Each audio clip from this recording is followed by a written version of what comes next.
I made it to my room in York. It was quite a hike from the train station. I regret not just taking the bus. It took way longer because I kept getting lost. But anyway, here's the room. It's a double with an ensuite. Here's the bed. It actually looks almost like a proper size double bed. Has plugs and shelves, a mirror. Here's the window,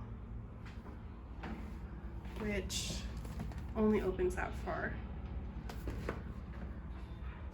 Does have a fan, desk and chair, more shelves.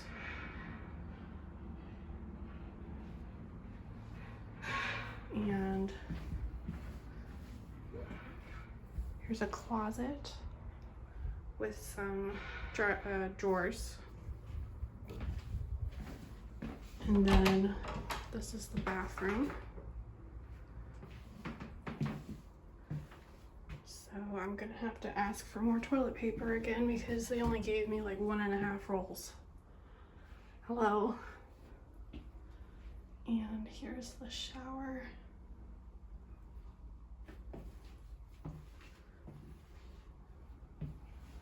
Here's the door. It does have hooks. It's very high up. Very high up. Okay, and then let's look out the window.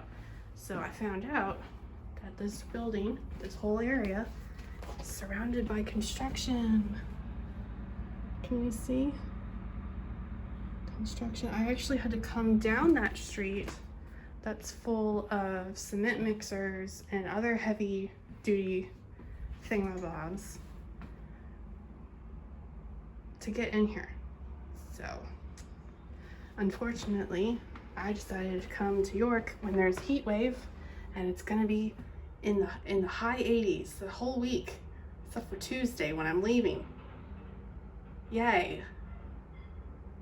I'm staying in this place with no AC. But I mean, there's no AC anywhere in the UK. They just don't do it. So I'm gonna turn this fan on and probably change my clothes and then go out. So, bye.